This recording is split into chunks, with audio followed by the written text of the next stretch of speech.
So an individual who worked for less than the campaign for 5 months for the president's 2-year-long campaign, who worked with a Russian entity a decade ago, is the subject of rampant media speculation all day long, even though the Clintons had much more expensive and extensive ties. Well, as Secretary of State, Hillary was crafting a policy she said was designed to, quote, strengthen Russia. And to be clear, the president has no personal financial dealings with Russia. His ties are limited to hosting a contest in Russia once and selling a Palm Beach home to a businessman in 2005. That's it. And former members of the media trying to conflate Paul's role and activities with Monday's hearing, I have another reminder.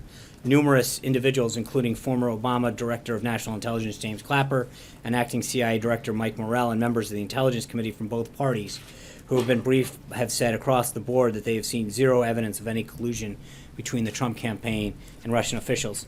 And that's not going to be changed by a former business dealings of a campaign staffer from a decade ago.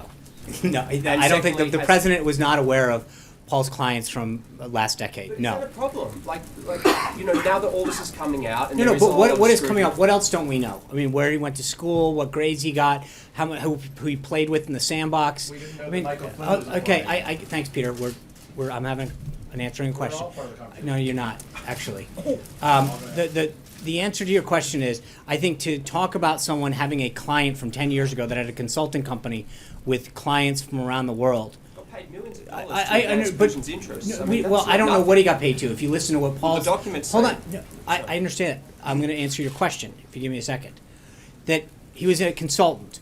He had clients from around the world. There is no suggestion that he did anything improper but to suggest that the president knew who his clients were from a decade ago is a bit insane. He was not a government employee. He didn't fill out any paperwork attesting to something. There's nothing that he did that suggests at this point that anything was nefarious. He was hired to do a job. He did it.